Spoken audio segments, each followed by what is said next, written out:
Dorothy Must Die, Chapter 5. Dorothy happened. I tried to ask Indigo what she meant, but her eyes had gone from blue to black, and she threatened to punch me in the face if I came one step closer or asked her another goddamn question. I had already been punched in the face once today. That had been today, hadn't it? So I did what she wanted and kept on moving. Has only been a few minutes before I put the tiny little town behind me. Now I was back on the road. Ahead, it led up a steep hill that was completely devoid of any grass at all, the broad dirt interrupted only by a few stunted, sickly shrubs here and there.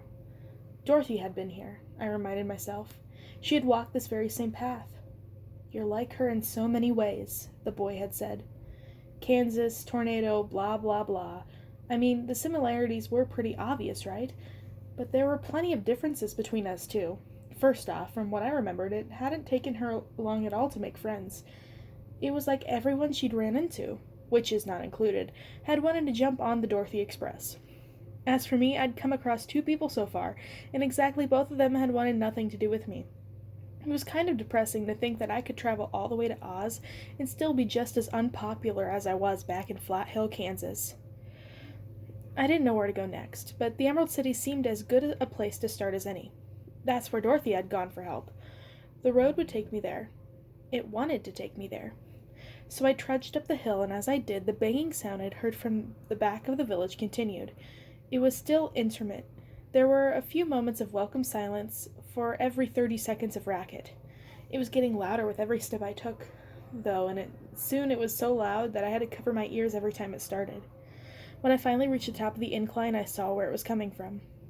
In the distance, across a periwinkle field of dust and dirt, and beyond, a tangled maze of gnarled, thorny trees, stood a towering seesaw contraption that was attached by a mess of pipes and wires to something that looked like a cross between an oil rig and a windmill. When I squinted, I saw at least 20 people of less than average height piled at either end of the seesaw thing. Every few minutes the munchkins would start bouncing up and down in place, and as they did, the taller machine would begin spinning and clanging, jackhammering into the earth. Above all the action, a statuesque figure in a glittering ball gown floated seniorly in midair, just watching them at work. I tried to see what was holding her up, but as far as I could tell, she was just floating. Wait, a ball gown?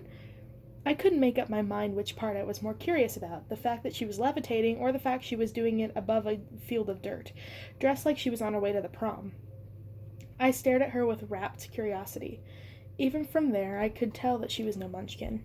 Not just because she was too tall to be one either. There was something different about her, something familiar that I couldn't place. She had to be at least a couple 100 feet away, but it was like her image was burning right through all of the distance and imprinting itself right into my retinas. She was the most beautiful creature I've ever seen. Her hair was red, her skin was glowing, and her body was radiating a shower of glittering pink sparks. I smacked my head as it came to me. Duh, it must be Glinda. She was supposed to be the good witch of the South, right? I felt my face light up at the sheer insanity of it all. When I'd watched The Wizard of Oz with my mother, Glinda had always been my favorite character, because she wouldn't want to travel around in a flying soap bubble wearing an awesome dress. She'd been my mother's favorite character too, but for a different reason. She's a witch, but she's good, my mother always said. Now that's what I call the best of both worlds. Finally, Oz was living up to its name. I had to see her up close. As I stepped off the road and began to push my way through the thick mass of gnarled and twisted trees, I saw that they had sickly pale blue bark. They were thorny, too, and I had to gingerly push the branches aside, being careful not to cut myself. The whole time, I stared into the sky, mesmerized by the sight of Glinda. I couldn't wait to meet her. I didn't even care about the fact that my skull was vibrating from the noise the machine was making. As I wound my way toward her, Star began to get uneasy. She clawed and fidgeted at my shoulder. There was something about all this that she didn't like. "Will you stop it?" I whispered to her. "It's Glinda. Jeez." I could somehow hear Glinda's voice echoing over the deafening noise. She was like speaking through a megaphone. "There is no crying, little ones," I heard Glinda call out, her lifting voice full of kind, gentle encouragement. The Munchkin boy she was talking to couldn't even been older than 7 or 8. He was sitting in a little chair near the top of the seesaw, and from his red cheeks and puffy eyes, it was clear he had just finished one major sob session and was working himself up for another. Glinda was talking him down from it. "What we do for the good of Oz," she cooed. "You do love Oz, don't you?" The kid nodded, sniffing up his tears and wiping the snot from his nose, and then he threw himself back into the motion of the seesaw. The clanging had began. Again. My skull was vibrating so hard that I thought it might implode. My hands flew to cover my ears, but did virtually nothing. I was close enough to really see her now. Her dress was even more extraordinary from this vantage than it had appeared in the distance. Instead of the beautiful flowing dress that the character had worn in the book, this gown was more like armor. Thin metallic petals made up of the voluminous skirt, while magenta jewels dipped and curved across her chest in a tight plunging bodice. It wasn't my style, okay, but it was still pretty amazing. She seemed perfect, and yet, as I approached, an uneasy feeling prevented me from calling out her name. Something wasn't right. From far off, she looked beautiful, ethereal, otherworldly, but up close there was something ugly about her. Something was wrong with her face. Yes, she was delicate-featured with exquisite bone structure, her perfect strawberry blonde curls escaping from underneath a blinged-out golden crown as she smiled benevolently down at her loyal subjects. But the smile, it was, I don't know how else to put it, kind of super gross. It stretched unnaturally wide, spreading out mechanically all the way across her jaw from one cheekbone to the other, and it was twitching at the corners like her lips had been pinned into place. Other than the twitching, it didn't move. At all. Even when she talked. "What's with her mouth?" I asked Star under my breath, after the machine had halted its banging once again. I jumped when an actual voice answered in a hoarse whisper from behind me. "A, it's Permasmile, and B, you're out of your dumbass mind." I whirled around to see Indigo's bright aquamarine eyes staring out from me somewhere within the shadowy web of the tree branches. "Have you been following me?" I whispered back at my stalker, and then, my curiosity winning out over my annoyingness, added, "And what's Permasmile?" "I wasn't following you," Indigo replied with her petulant scowl. "I was just going in the same direction you were going on." She paused. "Besides, I couldn't let you just wander up to Glinda like she's going to give you a kiss and a cookie. I'm a softer touch than you think. And this is Permasmile." She pulled out a small tube and held it up. "I never wear it, but it comes in handy to have around," she said, uncapping the top and smearing it across her mouth like lipstick.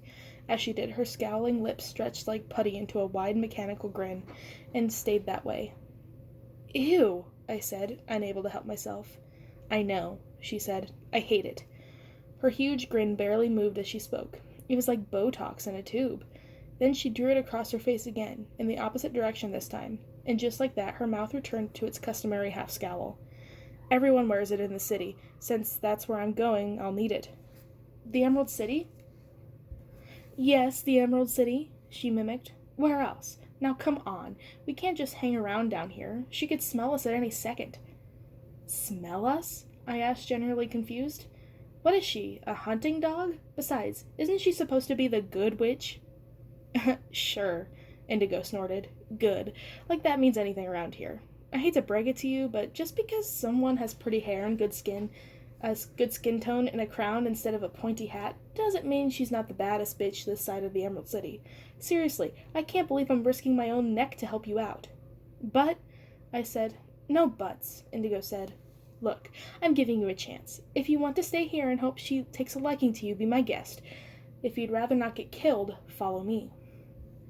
Then she was scampering back toward the road, effortlessly, weaving through the thorns and branches like they weren't even there. I paused for a moment. Glinda and Dorothy the bad guys? It was also upside down, and yet something about what Indigo was saying seemed right. I didn't want to believe her, but I knew all too well that you can't always get what you want. So I followed. By the time I made it back to the road, I was a scratched-up mess. My shirt torn, my arms crisscrossed with tiny cuts. Indigo was waiting for me, looking typically sour. "Don't get too excited," she grumbled, but I could tell that somewhere underneath all that she was happy I was joining her. "You can come with me as far as the city, and then you're on your own. And you do what I say, got it? You've already proven you have no survival instincts." Deal, I said. I craned my neck back up to the so-called Good Witch, who was still floating eerily in the sky. How could I come all the way to Oz and pass up a chance to meet the one and only sorceress herself? It was like going to Disney World and not getting your picture taken with Cinderella. I don't think I have to tell you that my mom never took me to Disney World. I was still wavering when Star hissed at me angrily. I knew that she was trying to tell me. With a twinge of regret, I chased after Indigo. Sometimes you just have to trust your pet rat's instincts.